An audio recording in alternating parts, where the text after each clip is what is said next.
Good evening. I've managed to get back in time, so I'm so pleased. Just got back from doing my last two classes of the day, and oh gosh, I thought I wasn't going to get here in time.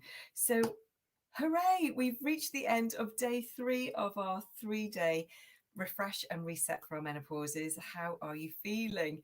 It's 9:15. I'm sure you're watching other things. You're trying to just chill out and get ready for bed. But I just wanted to hop on and say well done to all of you who've had a go and joined me. I really, really hope you've enjoyed doing it. I hope you've enjoyed the process of just trying to do something a little bit more for yourself. And I hope you feel better actually. Now, if today has been a tricky day, tomorrow you're actually going to feel so much better tomorrow. You'll be really surprised. It takes 72 hours, I'll tell you this now.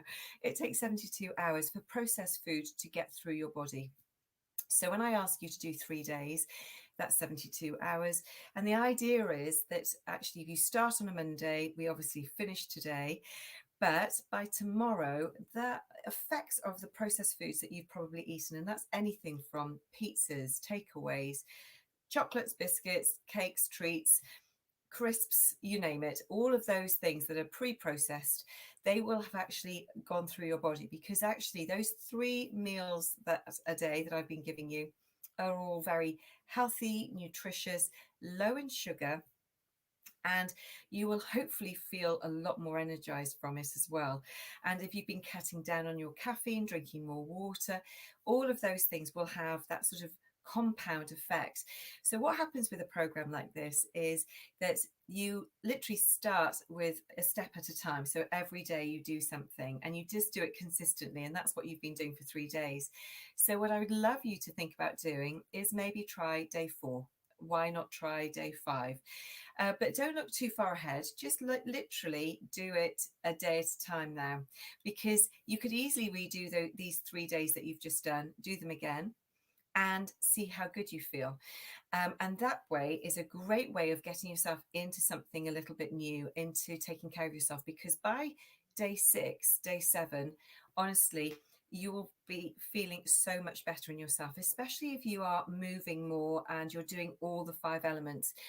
Now, whenever we do things, probably in the past, you've probably just gone on a diet, or you've done one thing of those 5 elements for yourself. So what I've been asking you to do is to look at, your sleep, been looking at movement, we've been looking at drinking more water, we've been looking at food, and obviously exercising and doing some weight bearing exercises as well. Now, today was Tabata Day. I'd love to know how many of you had to go at doing that, and hopefully you enjoyed it. Hopefully it energized you. And if you didn't, you can maybe try it tomorrow. But those sorts of things will really, really help you, get strong. You want to sort of like try and reduce the amount of arm fat. You want to try and reduce the amount of menopause weight gain that comes around our midriffs and around our stomachs and around our hips and thighs. And the only way to do that is to move, is to get fitter and stronger.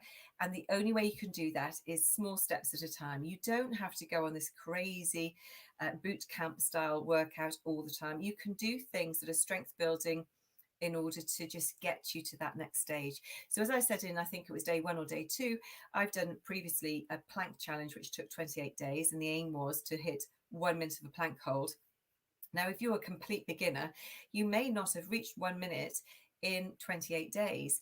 But if you consistently do those small steps each day, just to keep training yourself and your body and your mind to just do something, one thing, it took less than a minute to do that one a day, then it just helps you consistently know that you can do it for a start, which is really, really good.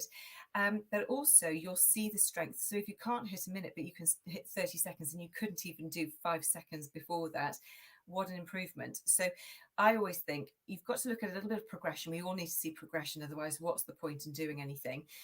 But if you, instead of looking at it as trying to do like it really, really fast, do it over a period of time, because it's got much more of a long lasting effect on you.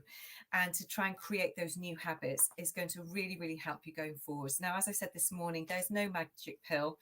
I do think if you want the easiest option If you are genetically able to take it, go for the HRT, because it will help you increase the estrogen in your body, which fills things like your cells, your skin cells. It helps to balance out your hormones.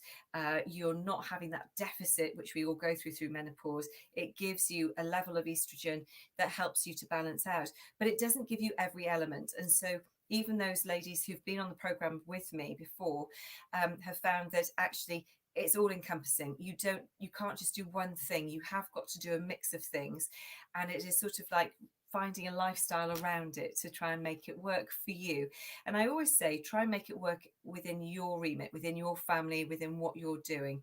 But you have all done brilliantly. And if you can, just message below and comment and just let me know how you've got on, which were your favorite meals. I'd love to know what you found the tastiest, what you enjoyed the most, and what you didn't enjoy as well, maybe as well, just to see what it was, and maybe if there's anything I could have done to help a little bit more to get you past that feeling. But with these on Facebook, it's very difficult because there's only one way interaction unless you comment, and a lot of people are quite shy about commenting and making sort of like, something for me to come back on. So I've had to sort of like read between the lines on some of them. But thank you to all of you who have posted your lovely pictures of your meals that you have been doing. It's been fantastic to see. I've loved it. So just let me know which workouts you enjoyed as well, and maybe what your self-care was. What did you do to make yourself feel good during the day? And did you get your sleep in? Did you get that extra half an hour of sleep? I really hope you did. Now, I am looking at doing a 21-day program as a one-to-many, again, like I have done in the past. And if you'd like to join me for that, then please direct message me at Fitness with Ailsa on my Facebook page, because I can come back to you and let you know about all the details for that. If in the meantime you are on this program and you are going to carry on and you want to have more of the meal plans, there's a 14-day meal plan in my Don't Sweat It, Manage Your Menopause in 21 days. And the reason there's 14 days as opposed to 21 days is you obviously can repeat meals that you love, but also it's a guide to get you enjoying different foods and understanding what the combinations can be, so that you can make your own things that you really, really enjoy. Now, my Don't Sweat It, Manage Your Menopause is on Amazon as a Kindle book as well as a paperback. So if you want to carry on, you can go onto Kindle today and you can carry on. There's a website that supports it. You've got loads of exercises that you can do, different types of exercises and workouts to fit around you. Anything from a 5 to 8 minute workout for those days that are just, busy, busy, busy. And you get to do a 6-day workout week with a day off. And you also get the meal plans to take you through as well, plus motivational things. There's all sorts of things, from breathing techniques for de-stressing, how to go through things like priming, and just some really good tips on maybe how to get your sleep balance back a little bit better as well. Everything I've done on this 3 days has to be sort of really consolidated and brought together. But if you want to find out more, then please get the book. There is obviously the website that supports this, which has also things. And also I've got my email on there as well, and you can come back to me and ask me any questions as well that will help you specifically, because we're all different. We've all got different needs. And the other thing as well is my journal, which is the Menopause Journal. It will really help keep you on track. It has notes from my day. It has, how do you feel? What do you want to do? Set yourself some goals, all those sorts of things. So those two combined are a really great way for you to carry on. And I'm also going to be doing a much more personalized one-to-many. And if you'd like to carry on with me doing that, then do get in touch with me. But well done, guys, for having a go. If any of you did find it a struggle, please let me know, because I really would like to be able to help you get past that struggle so that it actually all feels a little bit easier. For those of you who feel that you don't need to go on anything to do with menopause and you think you've got this, then fantastic. I'm really thrilled for you, because at the end of the day, we just want to be confident, we want to be happy, we want to be happy in our own skin, and that's the most important thing. So these are just guidelines, some ideas and things to help you, and I really hope it has. So have a great next few days. I'd love to know if you carry on. I probably will post into my Fitness with Ailsa and my 50 Shades of Menopause Facebook group just a quick update. How have you found this, for you to give me some feedback? But in the meantime, you don't forget, you can start from day one again and just go through this again. get it going and keep going with it and feel fantastic. So have a great rest of your night, and I will see you very soon. Take care.